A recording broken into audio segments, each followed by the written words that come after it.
So, next is the meetings tab. Okay, so sa meetings tab, meeting management is mo na mo makita may report filter.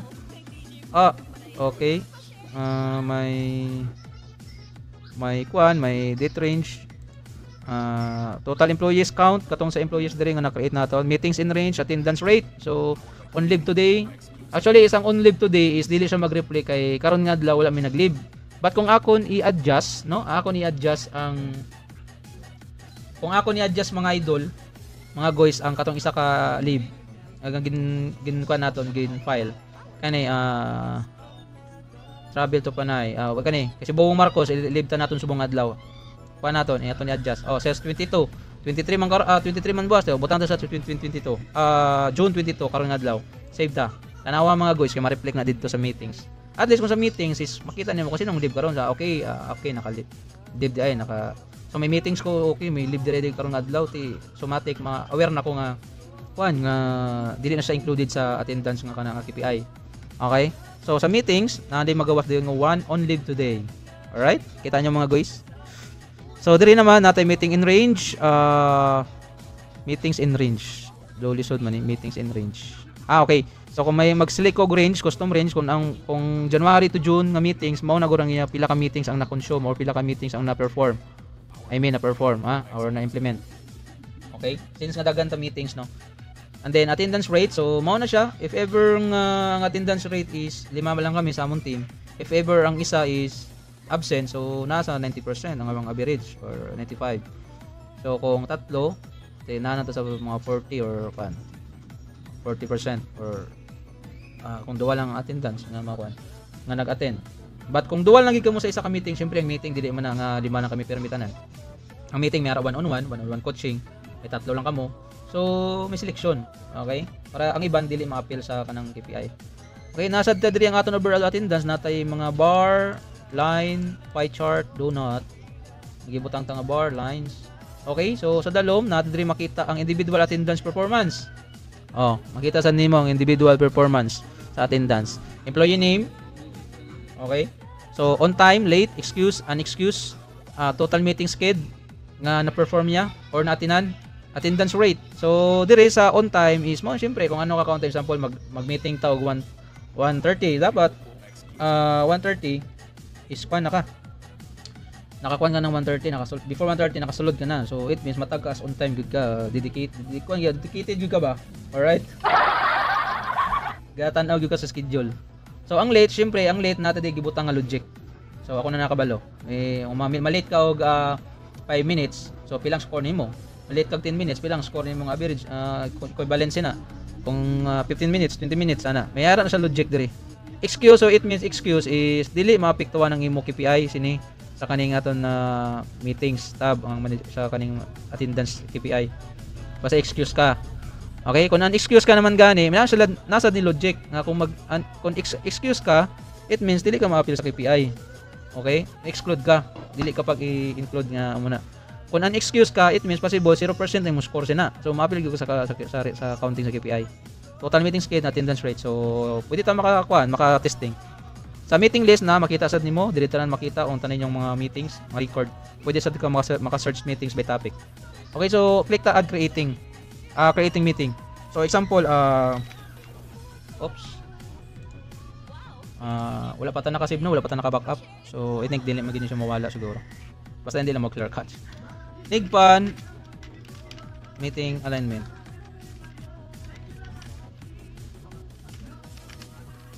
So diri naman meeting alignment natay start date. Okay? So start date and time. Kung kano sa ka mag-meeting. So example 23. Meeting ka 23 sa buwas. So what time ka mag-start? 1:30. So 1:30 PM. So ang frequency na ako gibutang diri nga frequency nga features nga para at least hindi ka na magbalik-balik isa-isa ba mag-create og meeting. So pwede ka maka-daily, weekly, pwede ka monthly. Okay? For single meeting lang karon ng adlaw. So aton diri single meeting danay, save. So kana na.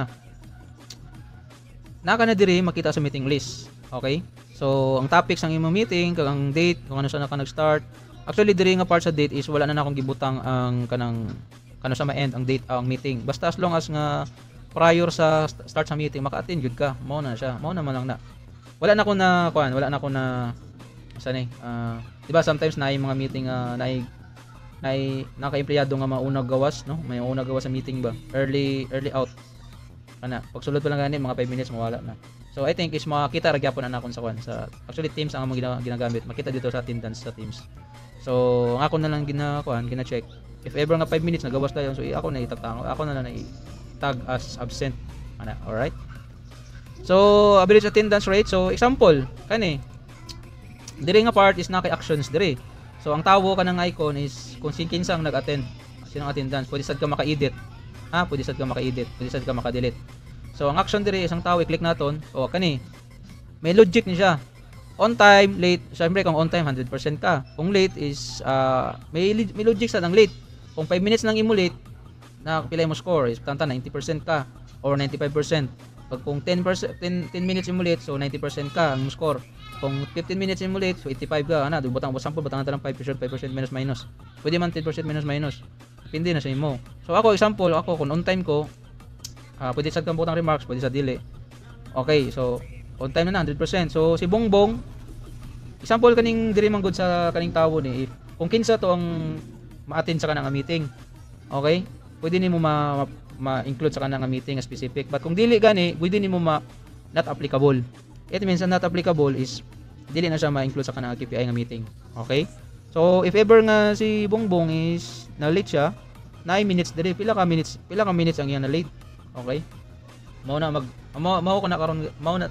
mag-measure ang attendance naton, attendance KPI or performance ani. Kasi ang attendance mo gud ma-include din siya sa behavioral sa isa ka tawo. Alright. Grabe na. Okay, so minutes late. So butang ko 5%, 5 minutes. So butang ko save attendance. Okay? Makita ninyo mga guys nga ang scoring dire attendance rate. Okay, so dire natin nakita nga sayop dire. So dire ang attendance rate is 100%, no? 100% kami nga duwa. Since nga ara man lang bisag glitch siya, basta ara kami nga duwa 100%. But the problem is dire. Ba? Kay dire nakakuan gali nakadanti ko studio. Dire makita nyo din mga guys is matsagan ko do sayop. Dire kay wala nagsulod ang late nga number 1 nga 1. Dapat akay on time man ko dapat 100% ako na attendance. Pero kung late si Bongbong dapat may 1 dire. So kana no? Wala pa nag-reflect ang late di Bongbong. Noon sang naman Bong. Bongbong. Clear sa nako ni be. Try natin ulit refresh.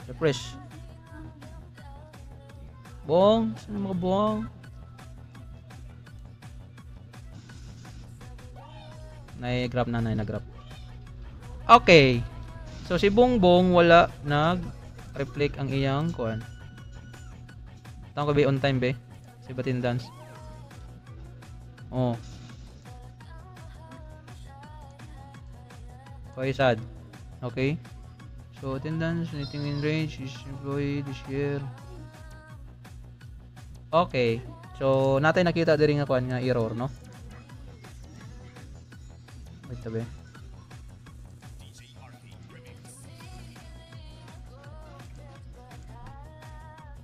Attendance. So diri no, excuse gawas. Excuse absent. Dapat kung excuse absent, makuha na ni siya, excuse absent. Dapat 0% na ni siya, no? Ang diri naman kung excuse absent kay 100% lang gyapon. Kung unexcused is 0% sa dayon. Unexcused 0% kay absent man gyud. Pero nag-skip. Unexcused kay tungod 0% kay kinan-excuse mo wala sa nagkuan, wala sa nanugi, wala sa nagsulti, wala sa nag-inform sa imo. No? Okay? So nawala ta mga guys kina napalong ang aton kuan BX8. Sige, so ato ni note, no? At least natay duwa ka error nga nakita nga meeting manage attendance and manage.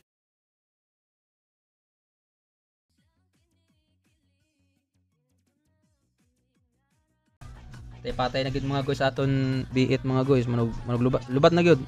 Kuan balda na gyud. So kanilang no, ang atong problema diri ang individual attendance performance. Wala ga perform sang dili correct ang iyang logic.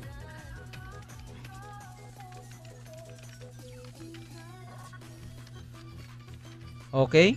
So kana mga guys no, aton issue dira. So proceed ta sa service desk para